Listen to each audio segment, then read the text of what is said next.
frente de trabalho do projeto Acelerar do TJGO atua em processos de improbidade administrativa e no combate à corrupção. Corregedoria define datas para audiências públicas. O projeto tem como objetivo aproximar o judiciário da sociedade. Mutirão reduz em 95% o número de processos não analisados no primeiro Juizado Especial Civil de Goiânia.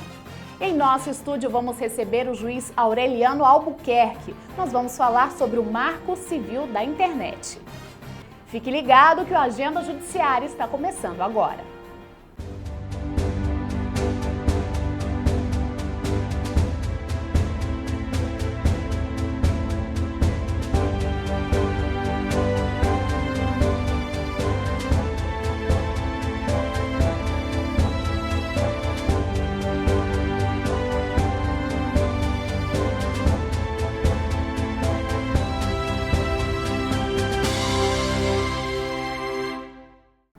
De olho na complexidade dos processos relacionados à improbidade administrativa, o TJGO criou uma coordenadoria para dar suporte aos juízes. Confira. Formado por 5 servidores, o núcleo da Coordenadoria de Improbidade Administrativa e Combate à Corrupção faz parte do programa Acelerar. O grupo dá suporte a juízes de todo o estado com ações voltadas para crimes na administração pública.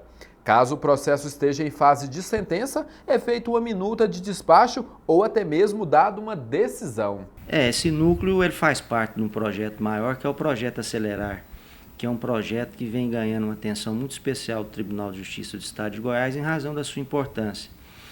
No que tange à improbidade, o nosso núcleo tem como função, como finalidade, prestar auxílio aos juízes no julgamento, no processamento, no impulsionamento dessas ações civis por ato de improbidade administrativa. Essa é a nossa finalidade, dar celeridade a esse processo. A criação da coordenadoria atende à meta 4 do Conselho Nacional de Justiça, o CNJ. Segundo a Organização das Nações Unidas, aproximadamente 200 bilhões de reais são desviados no Brasil por ano em crimes relacionados à improbidade administrativa. Para o juiz auxiliar da presidência, Reinaldo Alves, esses processos têm o caráter educativo. É uma demanda, eu diria, importante para o judiciário, à medida que o julgamento desses casos tem um objetivo pedagógico. Mostrar para a sociedade que o agente público deve agir de forma ética, deve administrar a coisa pública com cuidado, com toda a atenção devida, observando o ordenamento jurídico, para que não incida em atos de improbidade. Então, a impunidade faz com que, às vezes, algumas pessoas se sintam até mesmo induzidas a não terem o cuidado necessário na administração pública. Então, o caráter pedagógico, a par da finalidade repressiva que a lei traz para nós, o caráter pedagógico é fundamental. Em 2015, 600 processos passaram pelo núcleo criado pelo Tribunal de Justiça do Estado de Goiás. Foram definidas as datas para a 4ª edição do Justiça pela Paz em Casa. A campanha vai acontecer entre os dias 7 e 11 de março. O objetivo é dar celeridade a processos que têm como motivação o crime de gênero, priorizando audiências, júris, sentenças e despachos nos quais mulheres figuram como vítimas. O programa de estágio do TJGO promove capacitação de estudantes de diversas áreas e acumula casos de sucesso no judiciário. Acompanhe. O Tribunal de Justiça do Estado de Goiás possui atualmente cerca de 2.000 estagiários distribuídos pelas comarcas do estado. Segundo a coordenadora do Núcleo de Alocação, Avaliação e Acompanhamento Pessoal, Neuma Maria, 80% das vagas são preenchidas por estudantes de direito. Mas há estagiários em outras áreas como administração, comunicação, enfermagem, serviço social e psicologia. O diferencial do estágio do Tribunal de Justiça é que, além da estrutura, que é muito boa e que dá condições para o estagiário desenvolver a atividade que lhe é proposta, ele tem o acompanhamento diretamente com o profissional da área que ele está se formando. Como nós temos a porcentagem maior no âmbito do direito, Então, ele pode estar desenvolvendo essa atividade do estágio diretamente com o juiz de direito, diretamente com o desembargador, e além das áreas judiciárias que ele pode estar sendo locado. Atualmente, o processo seletivo para receber esses jovens trabalhadores fica a cargo do CIEE, que é responsável pela divulgação e as provas. O programa de estágio do Tribunal de Justiça do Estado de Goiás é realizado desde 2006. A seleção é feita por empresas especializadas. Foi logo no início do programa que Ana Paula Reis entrou no Tribunal de Justiça do Estado de Goiás. Na sede do Judiciário Goiano, ela foi estagiária até decidir estudar para um concurso. Hoje, ela é secretária executiva da Diretoria de Recursos Humanos. Eu, como estagiária, o jovem chega um pouco tímido, um pouco sem noção do que é um ambiente de trabalho, do que é o mundo corporativo. Como estagiária, eu aprendi a ter disciplina, ter responsabilidade, assiduidade e estar aprendendo diversas funções diferentes num ambiente só. Thaís dos Reis é estagiária de administração. A jovem está no 7º período e essa é a primeira oportunidade como estagiária. Para ela, é a oportunidade de conquistar espaço no mercado de trabalho. E minha vida profissional, na verdade, vai mudar muito, porque eu já estou na área de administração, Aí vai ser um crescimento, Mutirão realizado no 1º Juizado Especial Cível de Goiânia reduz em 95% o número de processos não analisados. O diretor do Foro da Comarca de Goiânia, juiz Wilson da Silva Dias, recebeu o relatório estatístico do 1º Juizado Especial Cível, referente à correição e atualização do serviço interno daquela unidade. O mutirão foi realizado de 14 a 29 de janeiro. E com um esforço concentrado, em apenas 15 dias, o número de processos não analisados no juizado caiu 95%, reduzindo de 1.468 a 68 processos. Confira agora algumas decisões tomadas pelo Judiciário Goiano nos últimos dias. Mãe que perdeu filho afogado vai receber indenização de clube. A Associação Atlética do Banco do Brasil foi condenada a indenizar a mãe do menino que morreu aos 11 anos após se afogar em uma das piscinas do clube. O valor da indenização é de R$ 215 mil por danos morais e materiais. A sentença foi proferida pelo juiz da 6ª Vara Civil de Goiânia, José Ricardo Machado. Ele considerou falhos os procedimentos de segurança, bem como a conduta do salva-vidas empregado pelo estabelecimento. Bar é condenado a pagar danos morais por agressão a artista plástico. O estabelecimento deverá pagar R$ 20 mil por danos morais a um cliente agredido por um dos garçons do bar. Segundo consta nos autos, o artista plástico foi atingido no rosto por uma bandeja com copos e garrafas lançada pelo funcionário. A vítima sofreu vários cortes no rosto e ficou com uma cicatriz no supercílio. A sentença é do juiz Ricardo Teixeira Lemos, que considerou a obrigação do estabelecimento em reparar o dano provocado e o caráter pedagógico da pena. Unimed é obrigada a pagar tratamento para paciente com depressão. Consta no processo que a paciente tem quadro de depressão e ansiedade, faz uso contínuo de medicamentos estimulantes e controlados e deve fazer tratamento em clínica psiquiátrica. Por determinação do juiz Antônio César Pereira Menezes, da 19ª Vara Civil e Ambiental de Goiânia, a empresa deverá arcar com todos os custos do tratamento da mulher, sob pena de multa diária de R$ 5 mil. Homem é condenado a 22 anos de prisão por homicídio em Mineiros. O homem foi condenado em júri popular sob presidência do juiz Bruno Leopoldo Borges Fonseca. Conforme o processo, o réu matou um motorista a tiros motivado por uma dívida entre os dois. O crime aconteceu em 2013. O homicídio foi qualificado por motivo torpe, recurso que impossibilitou a defesa da vítima e ainda receptação e posse de arma de fogo. Vamos agora para um breve intervalo e na volta você confere uma entrevista com o juiz Aureliano Albuquerque. Nós vamos falar sobre o Marco Civil da Internet. É daqui a pouco.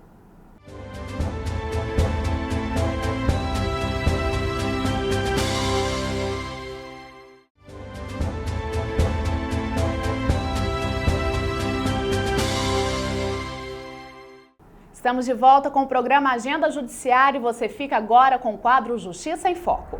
No quadro Justiça em Foco de hoje recebemos o juiz Aureliano Albuquerque, titular da 4ª Vara Civil de Goiânia. Doutor, seja bem-vindo. Muito obrigado. Bom, nós vamos falar sobre o Marco Civil da Internet. Doutor, primeiro eu gostaria que o senhor esclarecesse para a gente do que se trata essa questão. A internet surgiu aqui para nós brasileiros, mais efetivamente na década de 90. E desde então ela vem se desenvolvendo a passos largos, né? E há uma necessidade de uma organização mínima em termos legais para definir o que pode ser feito, quais os dados que podem ser guardados, que podem ser entregues a outras pessoas, fornecidos, enfim, uma regulamentação mínima da rede, porque senão vira uma situação sem dono e nós não queremos isso no nosso país. A falta de regulamentação total não é adequada nem mesmo no âmbito da internet, né? Então, depois de muita discussão, essa discussão começou no Congresso Nacional em 1992, né? E só em 2014 foi aprovada a Lei 12.965, que é chamada de Marco Civil da Internet, que traz uma regulamentação mínima para os provedores de acesso, provedores de aplicação, que são aquelas empresas que trabalham com a internet, que tratam os dados que nós, usuários, fazemos ao utilizar a rede. Enfim, as pessoas que estão diretamente ligadas à rede mundial de computadores, que agora têm obrigações legais que visam resguardar o mínimo de direitos e obrigações dentro desse ambiente. Doutor, e como é que o senhor vê esse texto dessa lei? Ele é completo? Ele atende realmente o que o judiciário espera para dar essa resposta à população para essas questões de internet? Não. E nem pode ser-lo, né? Porque já pensou, você quer acompanhar as exigências que a internet possa lhe dar de acordo com o tempo. A internet se desenvolve com muita rapidez. Todos os dias nós temos novos aplicativos, novas formas de utilização e seria impossível a legislação do nosso país acompanhar tudo isso. Então, o que na realidade foi feito é uma regulamentação mínima, né? E essa regulamentação mínima, somente naquilo que é mais importante, é que é adequada. O restante, a própria rede deve se organizar, deve se regulamentar e, com isso, atender às necessidades que a população tem. Quais os pontos positivos que o senhor pode destacar nessa lei? A principal coisa que tem para o usuário, né, e também para o Poder Judiciário está na questão do tratamento dos dados. Toda vez que você loga seu computador, essa informação fica no seu provedor de acesso, né? Toda vez que você entra numa loja comercial para fazer uma compra eletrônica, os seus dados ficam nesse provedor, né? E esses dados tem que se tomar cuidado com eles, porque eles não podem ser simplesmente entregues a outras pessoas. Tem que haver uma política de tratamento de dados para resguardar as informações dadas pelo usuário. Porque senão vira uma terra de ninguém, vão vender isso para outras pessoas, de repente você está recebendo mala direta, spam dessas informações. Recentemente saiu na televisão um site que informava o CPF, identidade, número de telefone, endereço de todo mundo que se jogava lá dentro, né? Isso é uma falha no tratamento desses dados, né? Então, a principal razão que nós temos, principalmente para o usuário, está na regulamentação desses dados. O que pode, o que não pode ser fornecido a outras pessoas, fornecido a autoridades, né? A lei traz a diferença entre dados pessoais na internet e qualificação pessoal da internet, né? E a regulamentação que está agora em discussão diz que os dados pessoais é a gama geral de informações. O CPF, todos os números que você possa ter, a informação completa a seu respeito. E a qualificação pessoal é apenas o nome, a profissão e o endereço, né? Hoje em dia, qual é a maior dificuldade do judiciário em lidar com essas questões de internet? Ainda faz falta uma regulamentação, que essa parte que ainda está sendo analisada no Congresso? O que traz mais dificuldade no judiciário é o acesso às informações eletrônicas. Até tivemos um problema com a Com o questão do WhatsApp, né? Exatamente, aquele bloqueio, né? foi realmente em relação a isso. Exatamente, porque há uma informação, um entendimento deles de que eles não têm obrigação nenhuma de fornecer essas informações, né? E alegam ainda que o seu provedor está no exterior, portanto não está sujeito às normas internas nossas, né? Mas estão sim. A legislação fala que qualquer informação que for postada em território nacional, ou seja, o terminal residente você utiliza, está no território nacional, a empresa tem a obrigação de respeitar a legislação nossa, né? E nós verificamos muito bem que quando se houve a alegação de que não tem responsabilidade, assim que houve o bloqueio da utilização, apareceram rapidamente para reclamar, né? Ou seja, agora sim. O dono apareceu. Apareceu o dono, né? Então nós temos uma resistência porque às vezes estão acostumados com outro tipo de regulamentação em outro país, com uma cultura diferente, né? E nós precisamos sim dessas informações para, por exemplo, né, fazer investigação de possíveis crimes cometidos pela internet, né? É questão quando se coloca-se informações inverídicas na internet que agridem as pessoas, né? Pornografia infantil. Tudo isso é necessário que a gente tenha acesso a essas informações para identificar corretamente o usuário. Doutor Aureliano, e qual a expectativa em relação dessa parte que ainda está em tramitação no Congresso? A expectativa é boa. Por quê? Porque a gente tendo regulamentação dessas circunstâncias, fica mais fácil do nosso usuário, das empresas que mexem com a internet, organizar administrativamente as suas atividades.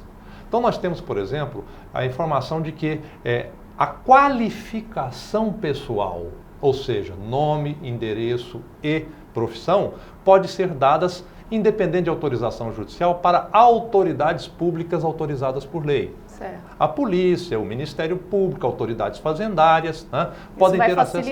Facilita. Agora, mais do que isso, né, movimentação bancária, número de CPF, número de documentos pessoais, aí você precisa de uma autorização judicial, né, e a lei fala que o juiz pode conceder isso diante de informações, provas mínimas da existência e da necessidade daquilo. Né? Então isso facilita, porque as empresas podem ter um lugar firme para pisar e dizer o seguinte: isso aqui eu posso fazer, aquilo eu não posso fazer. E com isso regulamentar melhor a situação em sociedade. Tá bom, doutora Aureliano, obrigada pela participação aqui, pelo esclarecimento, é claro, dessa questão que é comum a todos, né? Todo mundo aí muito relacionado com a internet, então é bom esclarecer essas, até pelo cuidado mesmo que a gente tem que ter, que o senhor destacou aí pra gente. Marina, eu que agradeço, me coloco sempre à disposição da agenda judiciária para a gente falar a respeito dos temas que eu gosto muito da área de tecnologia e me coloco sempre à disposição. Agradeço a todos que estão nos assistindo e um grande abraço para vocês. Tá ok, obrigada. Esse foi o Justiça em Foco de hoje. Até o próximo. Confira a agenda do Judiciário para os próximos dias.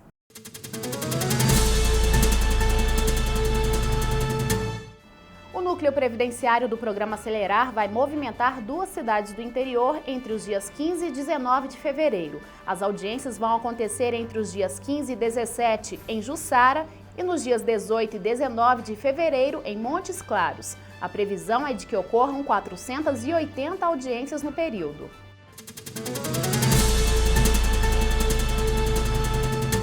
No próximo bloco, você vai conferir as datas de audiências públicas promovidas pela Corregedoria Geral da Justiça em Goiás. Voltamos já.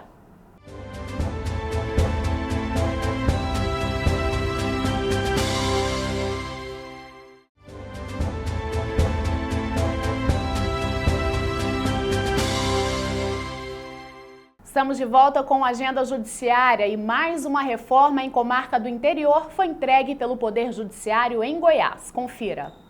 A reforma do Fórum da Comarca de Taquaral teve um investimento superior a R$ 700 mil. A obra promoveu revisão estrutural, nova arquitetura dos espaços internos e modernização das instalações hidráulicas e elétricas, entre vários pontos de melhorias. O presidente do Tribunal de Justiça do Estado de Goiás, desembargador Leobino Valente Chaves, e a juíza Larissa Camargos foram homenageados pelos servidores do Fórum. Projeto Mediar é Divino capacita religiosos para promover a conciliação. Saiba mais na reportagem de Giovanni Gomes e Aguinaldo Teixeira. Além de evangelizar, as igrejas podem exercer uma função importante: conciliar conflitos. Esse é o objetivo do projeto Mediar é Divino, uma parceria entre instituições religiosas e o Tribunal de Justiça do Estado de Goiás. O projeto é pioneiro no país. 16 líderes religiosos de templos católicos, espíritas e evangélicos participaram da primeira turma. O curso tem o mesmo currículo acadêmico que forma mediadores e conciliadores. Todo esse processo tem o reconhecimento do Conselho Nacional de Justiça. Os líderes religiosos acompanharam bancas de audiências para conhecer o trabalho dos conciliadores. Para esse administrador, membro da Igreja Católica, esse projeto vai ajudar a diminuir a demanda de processos que chegam ao Tribunal Goiano. Hoje a gente percebe o judiciário com vários processos, e são processos simples. Briga de construção de muro, briga de, às vezes, separação, pensão alimentícia, coisas que somente aquele casal envolvido ou as partes envolvidas é que sabem resolver esse problema. Qual que é a diferença de ir para o judiciário? O juiz tem que definir conforme a lei, na mediação não. O foco do projeto é fortalecer a cultura da paz, promover o bem-estar à população e quebrar a ideia que os conflitos só podem ser resolvidos na justiça. Esse pastor afirma que são constantes os casos em que fiéis recorrem à igreja para solucionar um conflito. Na nossa igreja sempre, uma vez por semana, nos reunimos para tratar de assuntos de liderança. E aí foi aí que nós tivemos a presença do Dr. Augusto, que é do TJ, em que trouxe essa ideia sobre trazer a mediação para dentro das instituições religiosas, né? E de que forma? Trazendo com que formassem mediadores para resolver os próprios problemas da comunidade, que aliás somos pioneiros no Estado Oeste, segundo ele nos informou. E aí partiu o interesse da nossa parte de poder participar, uma vez que a gente já lida com esse tipo de trabalho, mas não da maneira que ele está sendo realizado aqui, ou seja, com ferramentas que nos ajudam a desenvolver um trabalho mais rápido, mais objetivo, né? O Núcleo Permanente de Métodos Consensuais de Solução de Conflitos do TJGO divulgou a estatística do programa Justiça Móvel de Trânsito em janeiro. Confira.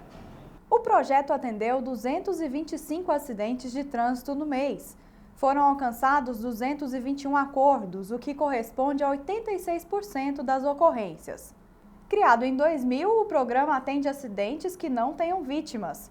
O objetivo é promover a conciliação entre os envolvidos para a solução imediata das questões. Sem que sejam ajuizados processos, o recebimento das indenizações fica mais rápido. Para acionar a Justiça Móvel de Trânsito, basta ligar para os telefones 3261-9077 ou 3501-9104. O atendimento é realizado de segunda a sexta-feira, entre 7 da manhã e 7 da noite, em todos os setores de Goiânia. Foram definidas as datas das audiências públicas promovidas pela Corregedoria do TJGO. Confira. Atendendo solicitações das comarcas, a Corregedoria Geral da Justiça de Goiás vai realizar em 2016 10 audiências públicas em todo o estado. O programa começa por Goiânia no dia 26 de fevereiro, com as varas e juizados criminais. Já no dia 18 de março será a vez das varas e juizados da área civil. A capital foi escolhida por ter ficado de fora da programação de 2015. Optamos por realizar apenas esse ano, até pela grandiosidade da comarca, pelo número de magistrados, e resolvemos, em comum acordo com o diretor do fórum, realizar em 2 etapas, pelo número de juízes. Então, nós vamos realizar no dia 26 de fevereiro, lá no foro criminal, né, com as varas criminais e juizados criminais. Depois, no dia 18 de março, vamos realizar na área civil, né, e juizado civil, várias especializadas e várias de precatórias, né? Então, é assim que nós resolvemos realizar essa audiência pública também com a oitiva do nosso diretor, que também entendeu que era a melhor forma. As audiências públicas têm o objetivo de aproximar o Poder Judiciário da população, além de pontuar anseios e sugestões para uma melhor prestação jurisdicional. A população poderá fazer críticas, elogios e sugestões relacionados às questões ligadas ao Judiciário. Bem, essa audiência é o Judiciário sentir o cheiro do povo, vamos assim dizer, porque o nosso jurisdicionado sempre reclamam que o judiciário se mostra muito inacessível, que não ouve o jurisdicionado, que não ouve suas ideias, seus reclamos, e nós, nessas audiências públicas já realizadas, 13 no total no ano passado, nas diversas regionais do Poder Judiciário, incluindo aí várias comarcas em cada regional, nós sentimos a alegria do povo, a satisfação do povo de ter essa oportunidade de falar com o corregedor, falar com outros embargadores que prestigiaram esses eventos. Vamos ver agora os concursos públicos abertos no Judiciário em todo o país.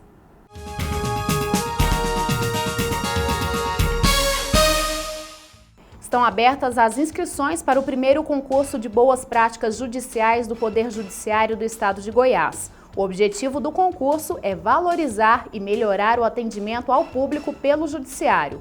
Podem participar magistrados e servidores de todas as comarcas do Estado. A inscrição é feita pelo site da Corregedoria até 29 de fevereiro. O Tribunal de Justiça do Estado de São Paulo tem vagas abertas para o cargo de notário, que recebe a outorga de cartórios públicos. O concurso é para candidatos que sejam bacharel em Direito ou tenham experiência comprovada de 10 anos em serviço notarial ou de registro. Os vencimentos dos cargos são calculados com base nos lucros obtidos pelo cartório. As inscrições vão até o dia 29 de fevereiro. O Tribunal Regional Federal da 4ª Região lançou o edital de concurso para juízes federais substitutos. O TRF4 envolve os estados do Rio Grande do Sul, Santa Catarina e Paraná. A remuneração inicial da carreira é de R$ 27.500. As inscrições começam na segunda-feira, dia 15 de fevereiro, e vão até 15 de março. A Procuradoria-Geral da Fazenda Nacional busca estagiários que cursam Direito para 2 seccionais em Goiás. As vagas são para Goiânia e Anápolis. A jornada de trabalho será de 20 horas por semana. As inscrições vão até 19 de fevereiro. Mais informações no site da Procuradoria.